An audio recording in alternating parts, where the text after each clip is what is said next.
May 28, 1940. Reich Air Ministry, Berlin. Reich Marshal Hermann Göring set down the intelligence report with undisguised contempt. The document detailed President Roosevelt's request to Congress for an unprecedented expansion of American aircraft production, a capacity to manufacture 50,000 planes annually. "The Americans are desperate if they believe such propaganda will frighten us," Göring told his staff. "They know nothing of war production. Let them try to convert their automobile factories. They will learn that building warplanes requires more than assembly lines." What Göring failed to grasp was that in Detroit, a Danish immigrant named William Knudsen was already proving him wrong. The former General Motors president, now working for $1 per year as Roosevelt's production chief, was orchestrating the most ambitious industrial transformation in human history. Within 4 years, American factories would produce not the impossible 50,000 aircraft Göring dismissed, but nearly 100,000 planes annually, while simultaneously supplying 2 theaters of war across opposite oceans. The proclamation that triggered German contempt came on May 16, 1940, as German panzers raced through France. Standing before Congress, Franklin Roosevelt declared, "I should like to see this nation geared up to the ability to turn out at least 50,000 planes a year." The reaction was skepticism even among allies. In 1939, America had produced just 3,011 military aircraft. The Army Air Corps possessed 1,300 combat planes, many obsolete. Yet Roosevelt demanded a 14-fold increase in production. William Knudsen became the architect of this miracle. When asked who could achieve such impossible production, presidential advisor Bernard Baruch responded, "First, Bill Knudsen. Second, Bill Knudsen. Third, Bill Knudsen." Knudsen had abandoned his $300,000 salary to serve his adopted nation, bringing automotive mass production principles to aircraft manufacturing. The transformation began immediately. By December 1941, American factories were producing 2,000 military aircraft monthly, a 20-fold increase from 2 years earlier. The Ford Motor Company announced plans for a massive bomber plant at Willow Run, Michigan. Boeing expanded its Seattle facilities. Douglas Aircraft hired thousands of workers. The arsenal of democracy was awakening. The Nazi leadership's dismissal of American capabilities stemmed from both racial prejudice and willful blindness. General Friedrich von Berthica, Wehrmacht military attaché in Washington from 1933 to 1941, sent accurate reports describing American industrial mobilization. His December 1940 cable warned, "American war production will reach unimaginable heights." Berlin dismissed these warnings as defaced exaggeration. When Berthica met Hitler in February 1939 to discuss American potential, the Führer ranted about American racial degeneracy rather than listening to intelligence assessments. Hitler proclaimed Americans half Judaized, half Negrified, and incapable of sustained warfare. This ideological blindness would prove fatal. The prejudice permeated all levels. Luftwaffe intelligence dismissed reports of women entering aircraft factories as signs of American desperation. They couldn't conceive that democratic mobilization might exceed totalitarian command. When reports arrived of factories running 3 shifts, German analysts assumed exaggeration. The Nazi worldview simply couldn't accommodate American reality. Ford's Willow Run plant embodied American ambition. Constructed on farmland beginning April 18, 1941, it became the world's largest factory under one roof, 3.5 million square ft, with an assembly line stretching 1 mile. Charles Sorensen, Ford's production chief, promised to build 1 B-24 Liberator bomber per hour when other factories managed 1 per day. Initial results were catastrophic. The first bomber, completed September 1942, required complete rebuilding. Quality control failures reached 50%. By February 1943, Willow Run produced just 56 bombers monthly against promises of hundreds. Critics dubbed it, "Will it run?" But Ford engineers persevered, breaking the B-24's 488, 193 parts into manageable sub-assemblies. They developed hydraulic riveting tools, prefabricated wiring harnesses, and moving assembly lines. They accommodated 578 design changes in 1943 alone, while maintaining production. By September 1943, monthly production reached 148 bombers. By December, 365. The breakthrough came in April 1944, when Willow Run produced 428 B-24s, one every 63 minutes, 24 hours daily. This single factory was outproducing the entire German aviation industry. German pilots first recognized American production superiority during the Tunisia campaign. Major Johannes Steinhoff, commanding Jeju 77, noted in December 1942, "The American pilots are no longer amateurs. Most disturbing, there are more of them every day." The revelation accelerated through 1943. January 27th marked the first American raid on Germany itself. 64 bombers attacking Wilhelmshaven. By October, during Black Thursday at Schweinfurt, the Americans could lose 60 B-7s and replace them within 2 weeks. The mathematics had become inescapable. During Big Week, February 20th to 25th, 1944, the 8th and 15th Air Forces mounted 3,500 bomber sorties against German aircraft production. The Luftwaffe lost between 262 and 355 fighters, but more critically, approximately 100 irreplaceable veteran pilots. General Adolf Galland reported to Göring that Germany was losing 1,200 fighters monthly while producing 1,000. America was producing 2,500 fighters monthly while losing 400. Major Heinz Baer, one of Germany's top aces with 220 victories, described a January 1944 mission over Brunswick. The bomber stream stretched from horizon to horizon, at least 700 flying fortresses and liberators. We were 8 fighters against hundreds. It was hopeless. By 1944, American aircraft production reached staggering proportions. That year alone, factories produced 96,170 aircraft, 16,048 four-engine bombers, 35 SF and 143 fighters, and 22,591 multi-engine aircraft.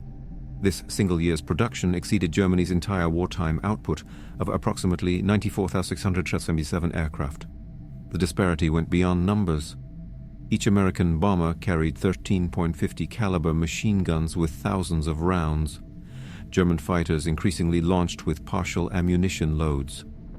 American bombers featured powered turrets, advanced bomb sights, and sophisticated navigation equipment. German fighters often lacked functioning radios. Boeing's Seattle Plant 2 was producing 16 B-7s daily by May 1944. Douglas Aircraft, which employed just 68 people in 1936, had grown to 167,000 workers across 9 facilities. North American aviation churned out 500 P-51 Mustangs monthly. Lockheed achieved production of 1 P-38 Lightning every 90 minutes while implementing 2,127 combat-driven modifications. Supporting industries matched this pace. General Motors produced 57,658 aircraft engines under license. Packard built 55,553 Rolls-Royce Merlin. Alcoa's aluminum output increased 600%. Dow Chemical's magnesium production grew from 6 million annually to 333 million. The transformation of America's workforce shattered Nazi preconceptions. Women comprising less than 1% of aircraft workers in 1941 represented 65% by 1943. 310,000 women among aircraft industry workers. At Douglas Long Beach, 2238 of 41 South 62 employees were women. Rose Will Monroe, the original Rosie the Riveter, drove 3,000 rivets per shift at Willow Run with 99.5% accuracy. Women inspectors at Douglas reduced defect rates from 3.2 to 0.3%. Ford redesigned tools for smaller hands, inadvertently improving efficiency. Lighter pneumatic tools reduced fatigue, while better-positioned workstations decreased injuries. German intelligence interpreted female employment as desperation. A captured Luftwaffe report dismissed these workers as temporary, predicting quality collapse. Instead, precision improved. Women excelled at detailed work, wiring, instruments, inspection. Their integration represented democratic strength, not weakness. As American production soared, Germany retreated into fantasy. Göring authorized the Jaeger program in February 1944, dispersing production into 729 underground facilities using slave labor. The Middle Complex employed 60,000 prisoners in horrific conditions, with 20,000 dying. These underground factories produced more defects than aircraft. Slave laborers sabotaged components. Transportation between dispersed facilities caused delays. Quality control collapsed. The entire Middlework complex produced fewer engines monthly than Ford's single Chicago plant. Meanwhile, American innovation accelerated. Boeing developed modular B-29 construction across 4 facilities with completely interchangeable parts. The pressurized B-29, costing $65,000 each, incorporated technology Germany couldn't match in prototypes. By early 1945, America was producing 100 B-29s monthly. June 6, 1944, demonstrated the culmination of American production. The invasion employed 11,590 Allied aircraft against 319 German sorties, a 36-1 superiority. This wasn't tactical advantage, but industrial annihilation. Between January and May 1944, preparatory bombing dropped 145,000 tons on German targets, exceeding all German bombing of Britain throughout the war. Transport aircraft delivered 3 airborne divisions in one day using more planes than Germany's entire transport fleet ever possessed. By December 1944, single raids involved 1,200 bombers escorted by 900 fighters. P-51 Mustangs possessed range to reach Poland, performance to match any opponent, and existed in quantities making losses irrelevant. German pilots called them Indians, swarming everywhere simultaneously. As defeat approached, even Nazi leadership acknowledged the production catastrophe. In December 1944, Goebbels wrote in his diary, "Göring promises about Luftwaffe superiority now seem criminal delusions. We fight the world's greatest industrial power with rhetoric." RML told his staff before D-Day, "The Americans can lose 10 tanks for every one we destroy and still overwhelm us. When they land, they will come with such material superiority that no position can hold." Even Hitler admitted to share in January 1945. We should have listened to Bertika's reports. Their industrial potential was decisive. While we built hundreds, they built tens of thousands. Albert Schar later testified that American bombing reduced German production by 35% for tanks, 31% for aircraft, and 42% for trucks. He stated unequivocally, the American attacks, which followed a definite system of assault on industrial targets, caused the breakdown of German armaments. Germany's M262 jet fighter, operational mid-1944, represented genuine innovation, 100 mph faster than any Allied fighter. Hitler and Göring believed this wonder weapon could restore air superiority despite numerical inferiority. But Germany produced just 1,430 Me-262s total, with never more than 200 operational simultaneously. Engines required overhaul every 10 hours. Critical materials were unavailable, forcing inferior substitutions. America, meanwhile, had begun jet development in 1942.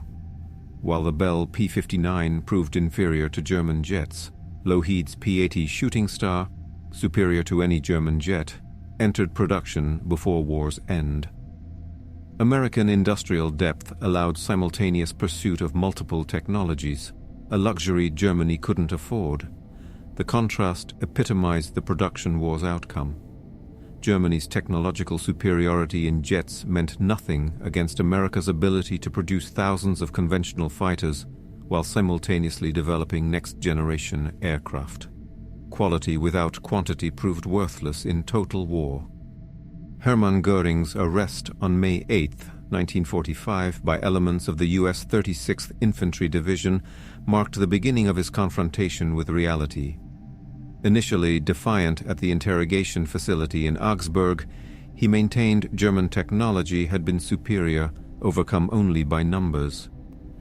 His subsequent transfer to Camp Ashkan in Luxembourg, the dedicated facility for high-ranking Nazi prisoners, brought intensive interrogation.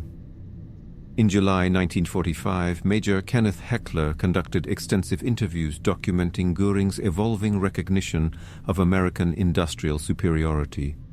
"I knew American industrial potential was great," Göring admitted to Heckler, "but the execution exceeded my worst fears. That single factory at Willow Run produced more aircraft than our entire bomber force at peak. It was incomprehensible." He expressed particular astonishment at American logistics. "Your ability to supply forces across 2 oceans while maintaining domestic production. This was beyond our conception. We couldn't adequately supply forces 500 millia from Germany. You supplied armies 5,000 millia from America." During his trial at Nuremberg, prosecutors presented Göring with overwhelming evidence of American production superiority. Charts showed America producing more aircraft monthly by 1944 than Germany managed annually. Films of Willow Run's assembly lines played, while prosecutors listed German cities destroyed by bombers from that single factory. Göring's March 14, 1946 testimony revealed his struggle to comprehend the scale. "I believed the economic and technical potential of the United States to be unusually great, particularly the Air Force. But I never imagined they could increase aircraft production 100-fold in 4 years. Such growth seemed physically impossible." Prison psychologist G.M. Gilbert documented Göring's obsession with production statistics. He repeatedly calculated ratios, comparing single American factories to entire German production. He seemed particularly fixated on Willow Run, calling it that damned factory that broke our backs. When shown that America had produced 8 and 12 615 aircraft engines versus Germany's 241 675, Göring simply stared at the figures in silence. The mathematical reality of defeat was undeniable. The transformation's scope remains staggering even today. From 3,611 military aircraft in 1940, America produced 295,159 by war's end, 97,110 bombers, 99,465 fighters, 98,684 others. This represented not just quantity but systemic superiority in every aspect of production. 2 million Americans worked in aircraft production at peak, including unprecedented diversity. Women, African Americans, Mexican Americans, Native Americans, disabled workers, teenagers, and elderly citizens. This democratic mobilization achieved what totalitarian command could not: voluntary cooperation that exceeded forced labor's output by every metric. The workforce that entered factories in 1941, knowing nothing about aircraft, emerged in 1945 as the world's most skilled aviation workers. They didn't just build planes, they revolutionized manufacturing itself. Statistical quality control developed for bomber production became standard industrial practice worldwide. Automation principles pioneered at Willow Run transformed global manufacturing. The engineers who designed bomber assembly lines would design the Saturn V rocket. The women who riveted B-24s would raise children who walked on the moon. The production miracle didn't end with victory. It launched the American century. The financial dimensions defied economic orthodoxy. Aircraft production consumed $45 billion in 1940s dollars, equivalent to $800 billion today. The B-29 program alone cost more than the Manhattan Project. Yet rather than bankrupting America, war production created unprecedented prosperity. Unemployment, which had plagued the Depression decade, vanished completely. Personal income doubled between 1940 and 1945. War bond sales by workers themselves financed much of the expansion. Willow Run workers alone purchased $45 million in bonds funding their own factos operations. Germany, conversely, consumed 40% of its entire industrial capacity for aircraft production by 1944, yet produced less than half American output. Slave labor, increasingly relied upon, proved catastrophically counterproductive. Sabotage was endemic. Quality collapsed. Productivity per German worker actually declined after 1943, while American productivity increased 300%. The production infrastructure built for war became the foundation for post-war prosperity. Aluminum smelters built for bombers produced materials for suburban housing. Chemical plants that made aviation fuel created plastics for consumer goods. Machine tool factories that equipped aircraft plants tooled up American industry for global dominance. Beyond raw production lay organizational excellence. The War Production Board coordinated 184,000 companies seamlessly. IBM punch card machines tracked millions of components across thousands of suppliers.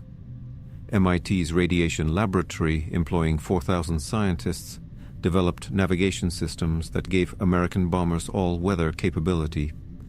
When combat revealed B-17 vulnerability to frontal attacks, Boeing added chin turrets within 60 days.